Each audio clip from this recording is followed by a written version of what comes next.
ஒரு பியூட்டிஃபுல்லான ஸ்டோரியை உங்களுக்கு நான் சொல்ல போறேன், ஒரு கதையை சொல்ல போறேன். எத்தனை பேர் கதைனா ரொம்ப பிடிக்கும்? அதுவும் இது சாதாரண கதை இல்லை, இது வந்து ஒரு லவ் ஸ்டோரி. லவ் ஸ்டோரின்னு சொன்ன உடனே கண்ணு கண்ணெல்லாம் பெருசாயிடுச்சு ஒரு சில பேருக்கு. ஆமால, நானும் கரெக்ட் தான், வெளிச்சத்துல தெரியாம இப்ப தெரியுது. கரெக்ட் தான் நீ சொன்னது. இப்பெல்லாம் லவ் ஸ்டோரிலாம் மாறி போச்சு. 1 சைடு, டபுள் சைடு, 3 சைடுன்னு இருக்குது. அப்பெல்லாம் ஒரே ஒரு லவ் ஸ்டோரி தான் இருந்துச்சு. அவன் அவளை நோக்கினான், அவள் அவனை நோக்கினான். இப்ப வேற மாதிரி போயினுக்குது. அவன் அவளை நோக்கினான், அவளோ வேறொருவனை நோக்கினான்.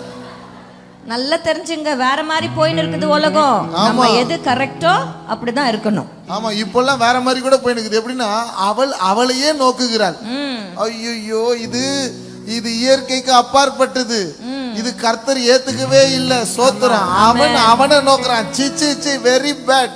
ஆமென். இதான் நிஜம். இன்னைக்கு நிறைய பிள்ளைங்க சந்திச்சுக்கிட்டு இருக்காங்க.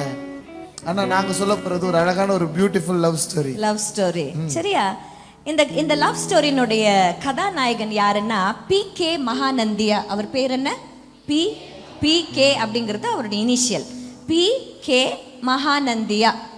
அவர் ஒரிசா மாநிலத்துல பிறந்தார். ஒரிசா மாநிலம் உங்களுக்கு நம்மளுக்கு தெரியும்ல எல்லாருக்குமே. ஒரிசா மாநிலத்துல அவர் பிறந்தார். ஆனா அவர் பிறந்தது ரொம்ப ரொம்ப ரொம்ப ரொம்ப தாழ்மையுள்ள, ரொம்ப அடித்தட்டத்துல இருக்கிற ஒரு ரொம்ப எளிமையான ஒரு குடும்பத்துல அவர் பிறந்தார். அப்படின்னா என்ன அர்த்தம் தெரியுமா? அவருக்கு சாதாரணமா வாழறதுக்கு கூட காசு இருக்காது. ஆனா தன்னுடைய வெறித்தனமான படிப்புனால அவர் என்ன பண்ணாரா, ஒடிசால இருந்து டெல்லி மகாநகரத்துக்கு போயிட்டு, நம்மளுடைய கேபிட்டல் சிட்டி எது? டெல்லியில போய் அவர் தன்னுடைய மேற்படிப்பை படிக்கிறார். சரியா? அங்க போய் படிக்கிறார். படிக்கிற இடத்துல ஒரு அம்மாவை பார்க்கிறாரு.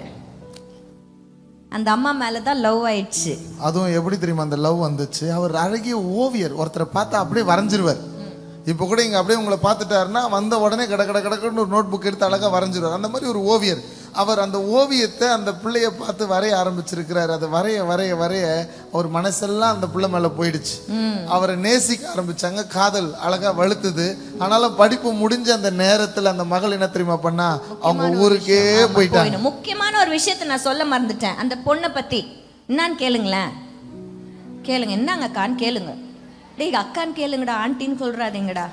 அப்பாவே சொல்லிட்டாரு, 15 வயசு கீழே இருந்தாதான் அவர் அப்பான்னு சொல்லணுமா. மகளே, நல்லா புரிஞ்சுக்க பாரு.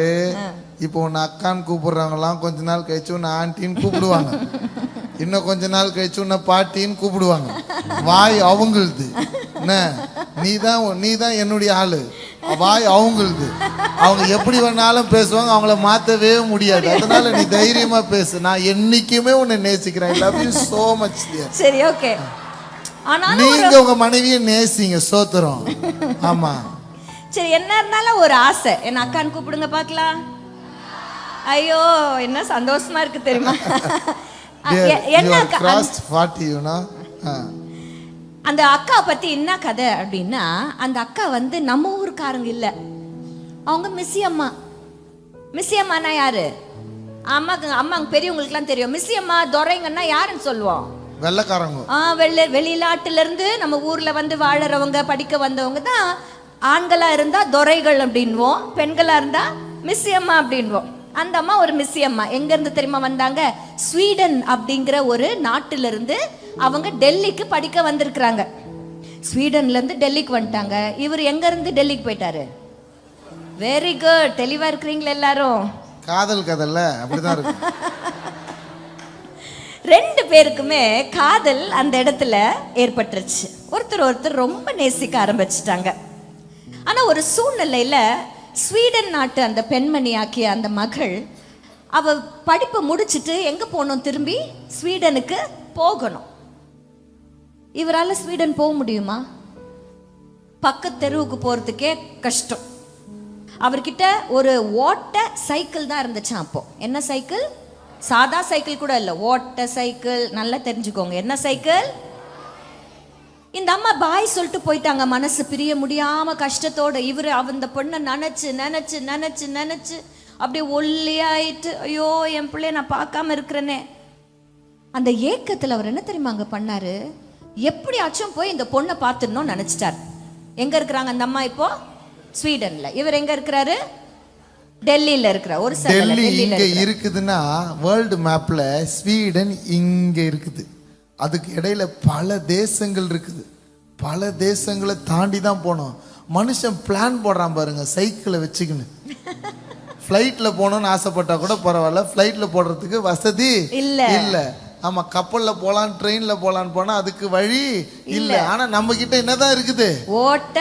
ஓட்ட சைக்கிள். ஆனாலும் முடிவு பண்ணிட்டோம், ஓட்ட சைக்கிளா இருந்தாலும் ஓட்டை இல்லாத காதலிய பாக்குறதுக்கு போயிடணும் முடிவு பண்ணிட்டான் நம்மாளு. ஆனா நம்மளுக்குலாம் இதெல்லாம் உஷாரான ஆளுங்க, கரெக்டா முடிவு பண்ணிட்டா எப்படியாவது சாதிச்சிருவான். ஆனா இந்த எப்படியாவது இவர் முடிவு பண்ணவர் அந்த ஓட்ட சைக்கிள் அழகா ரெடி பண்ணி எத்தனை நாள்மா போனார் அவரு? 5 மாதங்கள், கிட்டத்தட்ட 6 மாசம் ஆச்சா. சைக்கிள்லயே டெல்லியில இருந்து எங்க போய் சேர்ந்தாராம்? ஸ்வீடன் நாட்டை போய் சேர்ந்தாராம். சைக்கிள்லயே. இமேஜின் பண்ண முடியுதா? யோசிச்சு பார்க்க முடியுதா உங்களால?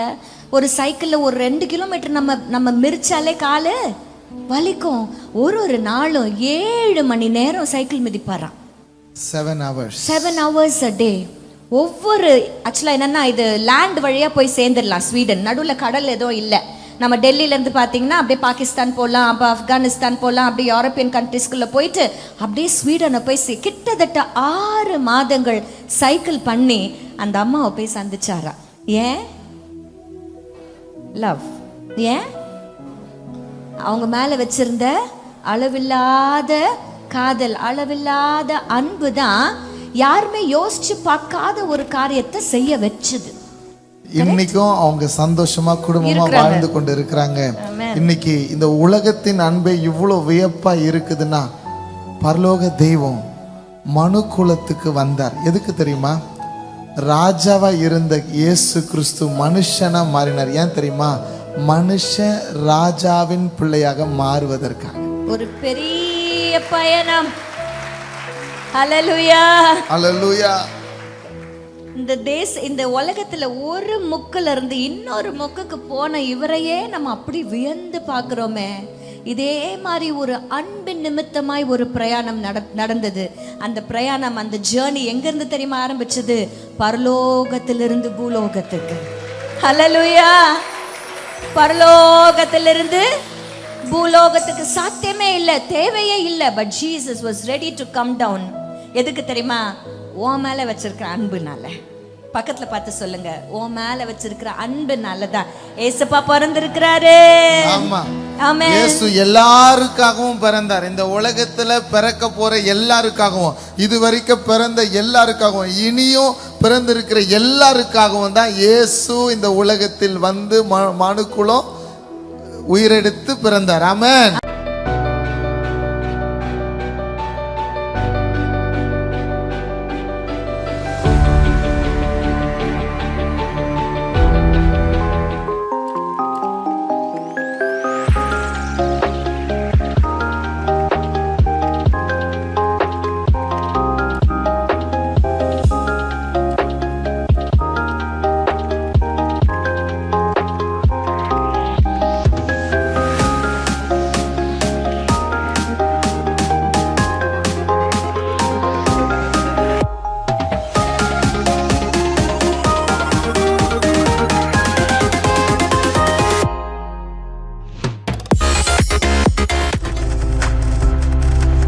நீங்கள் பார்த்து கொண்டிருப்பது உங்கள் ஜாய் டிவி. உங்கள் துக்கம் சந்தோஷமாய் மாறும்.